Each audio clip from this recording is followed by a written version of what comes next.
Welcome to Beyond the Page, the official podcast of Choice, the magazine of professional coaching, where we bring you amazing insights and in-depth features that you just won't find anywhere else. I'm your host, Gary Schleifer, and I'm excited to expand your learning as we dive into the latest articles, have a chat with this brilliant author, I guess it goes that way, and uncover the learnings that are transforming the coaching world. When you have a chance, join our vibrant community of coaching professionals as we explore groundbreaking ideas, share expert tips and techniques, and do what we love to do most, make a real difference in our clients' lives. Remember, this is your go-to resource for all things coaching. But for now, let's dive in. In today's episode, I'm speaking with leadership coach Newell Eaton, who is the author of an article in our latest issue, Trust. Why is it intrinsic to coaching? His article is entitled From Turmoil to Trust, Leading Hybrid Teams in Turbulent Times. A little bit about Newell. He's a leadership coach and creative group facilitator who partners with leaders to help them grow prosperous organizations that people love to work in while building a fulfilling, healthy life for themselves and their families. He works with these leaders to make transformational changes, new strategic directions, leadership transitions, reorganizations, plenty of those going on, new products and services, and other complex change situations. He's known for his capacity to create a safe space for difficult conversations and for facilitating energizing workshops. He's trained in ontological and somatic coaching, NLP, creative problem solving, mindfulness, and positive psychology. Newell, thank you so much for joining us today. Well, thank you, Gary. It's really a pleasure to meet you this way. And I Yeah. want to I want to meet that guy you just described. He sounds like somebody I'd like to get to know. Well-rounded and like really has a great purpose going on, I say. Yeah. I've been very Well, fortunate that way. yes. Well, fortunate. I think you did the work to say, yes, let's do this. So I fortunate. did.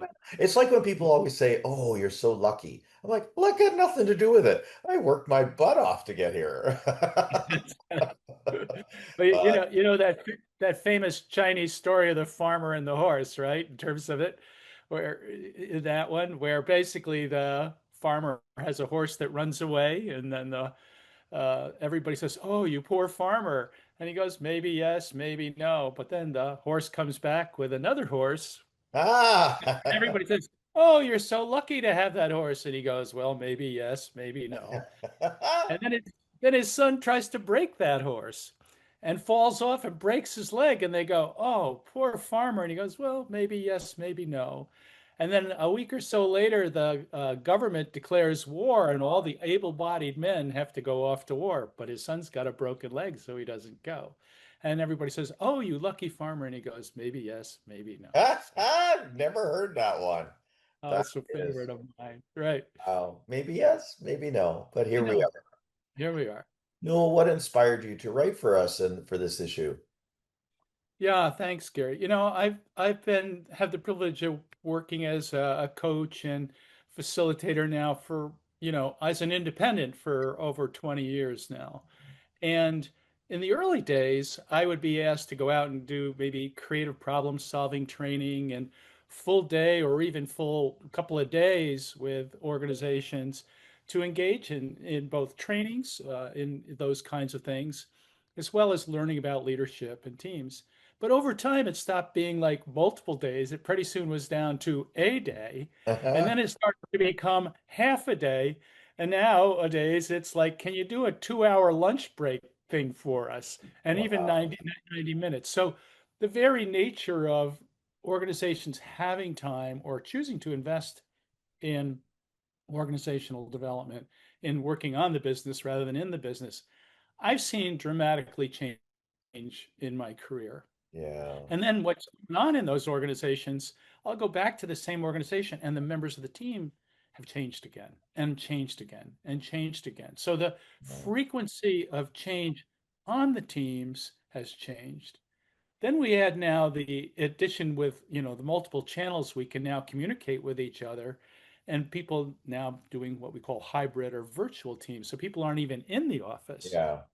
So as I've seen that evolve, you know, um, the kinds of things I used to be able to do to offer team development or leadership development aren't offered. And I see them as teams not being connected in the same way. So teams, to my point of view, are even more different in degree. They're more a difference in kind. So the Mm. trainings we used to offer, first of all, we can't offer them the same way, but even what's needed, I think, has dramatically changed. Oh, I can only imagine. That's really what caused me to say, so what will work? And I don't think my article is the end all be all, but it's at least in my view, a beginning step of what I've been able to identify could be helpful. Yeah. Well, in rereading the article, and of course I've read it 3 or 4 times already, but and rereading the article before today's recording, it was like everything that I was saying to my clients and working with, not saying to, but working with my clients on was exactly what you were writing about. Like, hybrid team challenges and this whole uncertainty and changes that you're talking about right now. All those things, it was like you were like right there with me hearing it, and then you wrote the article. But I've kept it when I read it and was using it, using some of your thoughts and ideas when I'm working with my clients. In particular, there was one section. Let me just. There was one section in your article that really resonated for something I was just doing this week. Oh yeah, talking to pause and listen. You wrote in there about listening practices, starting meetings with an informal check-in rather than diving straight in, ending with appreciation. Man, I know those work, and then I'm struck with that flip side of that, what you're talking about, where everybody doesn't have enough time. And I watch my client when we talk about these introducing these kind of things and they pause. How do you like introduce this and have it actually happen? Like I know coaches are not supposed to make things happen, but we're brainstorming. Yeah, well, what I find, first of all, I do it on a coaching call, right? I start with a centering activity, where we practice breath work. And even I work with a lot of techies, so I tell them, when your computer gets all screwed up, what do? You reboot it.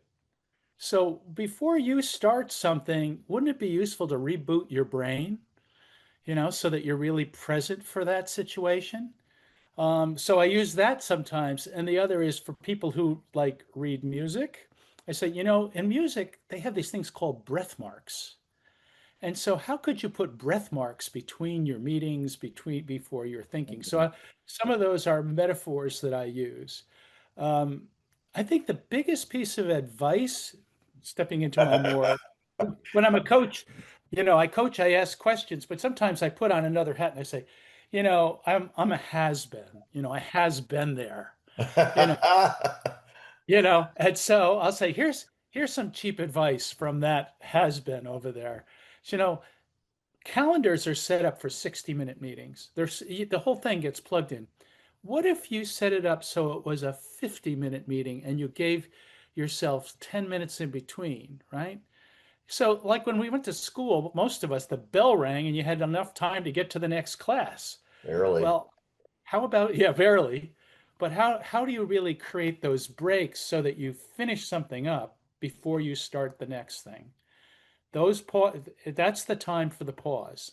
And that's the time to pay attention to what's going on inside yourself and that sort of somatic breath type work, or just even, huh, what did we commit to? What did we complete in that one? To Yeah. make sure that's done towards the end of the meeting before you move on to what's next. Oh my goodness. Newell, I suggested that with my kind of has been hat on. And I suggested that because my coaching calls have 15-minute breaks. So it's enough for Mhm. me to reboot, reset, get some water, stand up, move around, clear away what I had, put down the next book or what and pen and stuff like that. And I suggested that to a client once, and it was like something like they never ever thought about. It was like, what? A meeting that's less than 60 minutes? See, the thing is, and we all know this, is you get stuff done in the time you're given. If you're given an hour, you get it done in an hour. If you give 50 Exactly. minutes, you get it done in 50 minutes. So, but wouldn't that be a shocker to the team when you say, well, today's call is only 50 minutes. I hope you're all ready, and away we go. Another Right. another one at a client, they said that she has 18 direct reports. They can't have their one-on-one without sending an agenda first. Mm-hmm. Nice. Wow, talk about like accountability and structure and boundaries. And that all came up through the coaching. So, um, Right, right. well, and I want to go back to something you said. You were talking about this new world order of hybrid and in person. And a lot of managers are still trying to figure that out. You mentioned something called proximity bias. Can you Yeah. explain what that looks like and share some of your 9 strategies that you wrote about? Sure. Well, if you're in an organization where historically we're all in the same room, right, or same building, and all of a sudden people are spread out all over the place, there's a tendency to the momentum, if you were in that kind of all working, to retain some of that. Mm, Whereas all of a sudden now you've got people all over the place, right? If they're working virtually or in different ways. So there's a tendency for momentum from the past to give more attention to the people who in the local level. And that's even more true when an organization expands, let's say they bought another company or things like that, or all of a sudden they grew exponentially and their growth was more with people who weren't in the office. So right. you get in groups and out groups. And I've had some organizations where even though they've been expanded in that way, before COVID, there's still the in group and the out group. So it's important to really shift the mindset. It's like, how do you treat everybody the same? Mm, How do you make sure, if, as a leader, how are you making sure you're giving equal time? Can't do the water cooler anymore. Can't go out to lunch the same way anymore. So it requires some intentionality. There are a couple things that I found are helpful. One is it's not always possible in international companies, but in companies that have people, let's say, spread across they can get on an easy plane to get together, is to get together at least twice a year, mhm. right? Ideally 4 times a year, and I really am pretty pushy about that in terms of, how important that is. And onboarding needs to be face to face.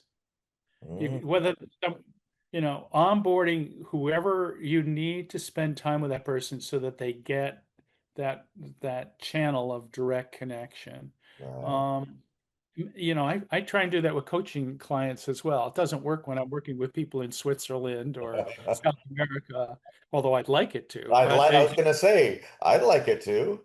yeah, but that has not happened, and it's happened once or twice, but it's pretty rare in terms of Yeah, it. So that's one of the ways. It's an awareness both by the leaders and the members to talk about it. yeah, One yeah. company I work in or did work in, even though more like I'd say, I guess there were 12 on this tech team, and 8 of them were in the office, and 4 were working from home or elsewhere. When we had meetings, everybody was in their own office on Zoom. The 8 of them didn't get in one office with the four Oh, of them. So it equalized everything out. well, And that made a big difference in the sense that we're all approaching this with degrees of equality. yeah. Some of the Well, things well, helpful. a wise man once said, virtual teams must deliberately design what would normally happen organically, while in-person teams shouldn't rely on proximity as a substitute for deliberate trust building. Thank you. Yeah, you're welcome. And the joke here is that's exactly what Newell wrote in his article in the current issue about trust. And I want to get back to the topic of trust because that's what this whole issue is about. And let's just go right back to the opening of your article where you talked about this poly crisis where we're all living through economic uncertainty, climate issues, institutional distrust. How do you help leaders maintain psychological safety for their teams when they themselves might be overwhelmed by all this turbulence and change that you were talking about? Right. Um, I love this that, first of all, leadership to me is the most difficult performance art there is. You think of most athletes, they get rehearsals, they get seasons off. Same true as with ballerinas or actors. They're not. Yeah. Whereas as a leader, you are on full time all the time. So people are looking at you. If you go out into public, you're still on, right? Yeah. So it's really I honor people who, are still doing that. I did that for 20 something years and now that's why I say I'm a has Well, Newell, you're still a leader. It's true. As you're demonstrating with what's happening here right now. Um, I think it is you got to put your mask on first, as the saying goes. It's important for leaders to really take good care of themselves. And so I would say probably about a third of what I do in coaching is helping leaders make sure they're getting enough sleep, learning to take care of their bodies, right? You know, learning to really love themselves, right? To care about themselves in terms of it. That is, they're often so busy, they don't take time for themselves. And as leaders, we're often more caring outside rather than inside. So, Yeah. as a coach, a lot of my role is to say, you're going to serve everybody better if you really take care of both your internal state, but also if you live with people, that you're taking care of your home environment. Because sometimes we get, I certainly did that for part of my career. I got so busy at the office that I didn't do a very good job with my teenage kids. Mm. I was in my passion of change that I engaged in. And so part of what I think is very important for leaders to take care of the interstate, take care of your home environment, and really then you're going to be in a better position and to also model that for others you're working with. Um, I think that makes a world of difference as kind of the first focus. Newell, I really love that you say home environment because one of the outcomes of the COVID situation is that everyone forgot the boundaries. They used to have boundaries that was like, oh, I have to go home because it's dinner or taking the kids or doing this, right? Well, I've always worked from home. I have my own boundaries, but my clients didn't. And they lost them during COVID and they didn't remember to take them back.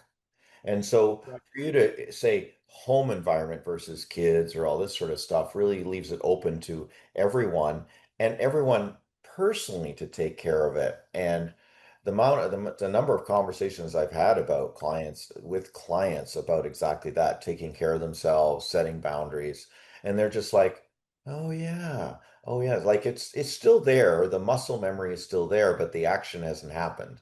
So we're working on a lot Right. things to take back um, that home environment, that taking care of yourself. So thank you for that reminder. Yeah, I found, Gary, that the as we entered the COVID period where people were going home more, I worked specifically with them on how were they going to set those boundaries then. Hmm. And even in some cases, I sat with them and their partners, if they were partnered, and said, okay, and sometimes it was both of them were working from Yeah. home, right? Or if they had a more complex environment. So it's like, how are you going to do this in a new way? Yeah. It's an aside, and I'm not going to spend much time here, but I'm starting to do some retirement coaching. And so these are people that have been in the office that all of a sudden are now retired and at home. So I'm doing home visits Okay. with them and their partners, like, okay, this is a new world, a new identity. How's this going to work for the two of you? And it's not all that different than what we're talking about now. Well, and when I talk to a lot of them about even spare time, they don't have any outside interests because they've all put everything into either their family or their work, and their family's now grown up and gone. So they're kind of like, they don't have a reason to leave work. Oh, Right. what are you finding that? And if so, what's the common hobby or uptake that people are doing when they retire? Well, first of all, retirement isn't like a single stage operation. There's what people think they're going to do, and they may do that for a short window of time, but it changes like everything else in life. navigate different things as things shift. Sometimes it's they get end up in caregiving of one kind or another, grandkids or sick parents, or even so, even though they've retired. I've got one guy, he's like 70 and he's got like you, he's got a 95-year-old parent that he's needing to take care of. So, I mean, it's not one size fits all in terms of those kinds of things. Um, but the immediate, it's the identity shift that's the biggest thing, particularly if someone's a founder of a company Right. or, is in the top leadership role. How do you do succession with them? Because that's usually the retirement things I'm doing is it's succession. Who's going to pick up what they were doing? How do Right. they make that transition? And then who are they going to be next with their life? And you remember that old book, What Color is Your Parachute? Oh, yeah. Well, I'm finding that's a useful thing for retirement people. Just like what colors, because it really, in that book, he talks about, how do you balance your personal interests and your Mm, professional interests to begin to look at what are things that you may have done years before that you might do now. yeah. Wow. Well, that's a good note because I'm like, do I want to retire? What am I going to do? I'll dig up that book. I might even still have it around here. Yeah, it's a good Yeah. one. And so thank you. I keep going off topic here, and the whole issue is about trust. And one of the things I learned about trust in reading all the articles and working with Charles, he was my co-lead, and thank you for mentioning him Yeah. in the article, was that trust, one key factor in building trust or breaking trust is vulnerability. In your article, you talked about the vulnerability paradox that traditional leadership training tells us. Can you tell us what you mean by that and some example of where that shows up and how do you deal with that? Bring that trust back. Well, my favorite author around that is Brene Brown's work. And if anybody gets a chance, the podcast Brene Brown does interviewing Charles is fabulous to Right. really get an exploration of both trust and love, in terms of their relationship. What I think with the paradox is you think of all the old movies that we've seen about what a leader is like, it's this tough, True. holding it all in kind of experience. And obviously, what we know now is that's absolutely the opposite. The more and vulnerability can be overdone, by the way. Oh, okay. Somebody can just bleed their emotions all over the place all the time. And, Good point. that doesn't work either. But the notion that you are genuine and honest and able to express what's really going on, both in yourself and in the organization, at the level you're aware of it, really helps create a culture where people feel psychologically safe, able Right. to share their own questions and concerns. I've had a couple of really good experiences with this coaching.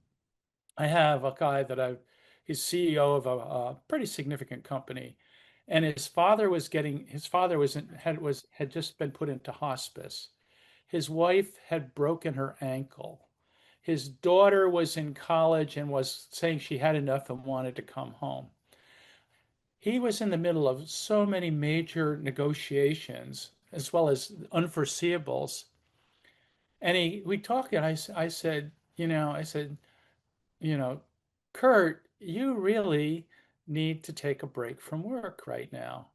Can you trust your team to pick up your stuff? Let's maybe have a meeting together and figure out what needs to happen. And so he was willing to say, look, I'm no good at this top job right now. I need to go take care of my family for a Okay. couple of weeks.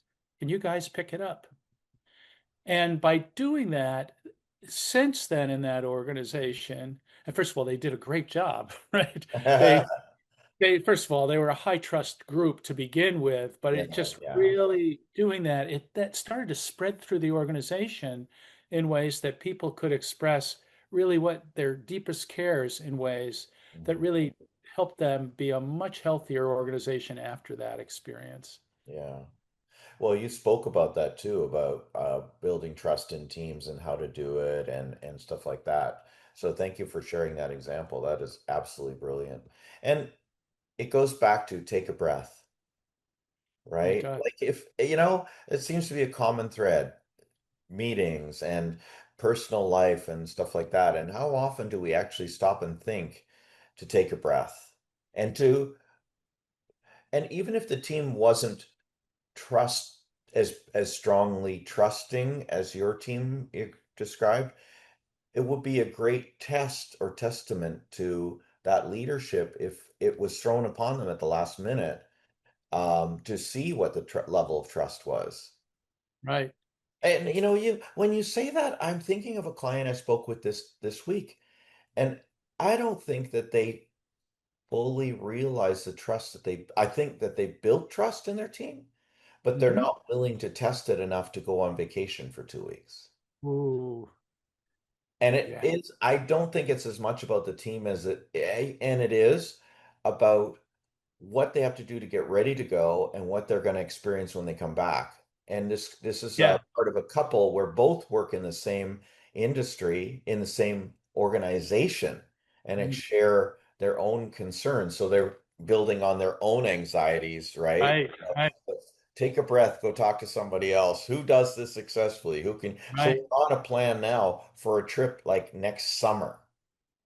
We're already coaching on building trust in that. And again, having your article, I may as well have had that in my brain while I was coaching this week because so many things you said came up for me. So I invite our listeners to really take this one in. This is a great article by Newell. Speaking of great articles and things, what would you like our readers and audience to take away from this article and this conversation? I think the first one is take a breath. Yeah, no kidding, right? I just want to say the neuroscience on this is so powerful. There's so much now showing that in terms of our stress response, the breath techniques make so much difference in terms of it. So that's what I would say number one, if you do nothing else, take a breath, right? Yeah, The other is, and added to breath is pause. You know, the world is still going to be there, right? In fact, you're going to be better. I used to be a pitcher, baseball pitcher. And you get up on the mound and you take your time and then you throw the ball. Well, I think that's what or really as leaders to take that time to pause, think about what you're going to do before you fire your mouth open, right? right. In terms of what's going to happen. And then there's the listening. Yeah, You know, we that's spoke your about that too. Yeah, the techniques. most people want to be listened to more than they want to be talked to, right? Yeah, Yeah. And so the more a leader demonstrates that they're a good listener, the more people are going to feel that they've got something to offer them. There's plenty. I said a lot of interesting things from my point of view that are useful in the article, and it's not the end all and be all because there's certainly more if I could have written, 10 pages, there would have been a lot more there. But I think the essence of if a leader could practice those 9 things that are in there as ideas, it would help them come a long way to really having a trusting team that yeah. performs better. And I'll add to that, it reminds me of a client I was coaching recently that had anxiety in being in meetings with peers and doing like not presentation but reporting. And when I suggested taking a breath, it was like he was transformed. He's like I can do, it's almost like I can do that. Like I didn't even think of doing that. Those are all the expressions that seem to come up when I Right, suggest that. right. So yeah, so good. Thank you very much for that. And thank you for the article. Like seriously, in this conversation. Like Well, thank you. I do this because I love it and I learn, and I hope our audience is learning some more too. What's the best way to reach you, Newell? My email, which Okay, is which will be written here somewhere, it's newell.eaton@gmail.com. perfect. Um, also, once in a while I get around to posting in LinkedIn. I will be certainly posting about this going Yeah. forward. So sometimes I'm in conversations there. And I do run a bunch of different host a bunch of online groups. I do one for men over the age of 65 called Aging Gracefully. If Oh, anybody's in that, email me and we'll add you onto that list. are you And eligible for that group? You don't look like you're over 65. uh, I'm quite a bit older than that. Me too. Well, not quite a bit. Too. Yeah. Awesome. Um, so Thank that'd you. be super. All right. Thank you. And they Okay. can find out that at LinkedIn or by emailing you, the groups. Either or. Yep. Okay. Awesome. Okay. Again, thank Okay. you so much for joining us for this Beyond the Page episode, Newell. Really appreciate it. No, well, thank you for making the offer. I've really enjoyed this. And don't be a one-hit wonder. We've got a joy issue coming up, so Oh boy. Okay. I'll I get on that. think that might be something for you. That's All it for right. this episode of Beyond the Page. For more episodes, subscribe via your favorite podcast app. If you're not a subscriber to Choice Magazine, you can sign up for free. Where is it? There we go. By scanning the QR code if you're watching the video. If you're not, go to choice-online.com and click the Sign Up Now button. I'm Gary Schleifer. Enjoy the journey of mastery.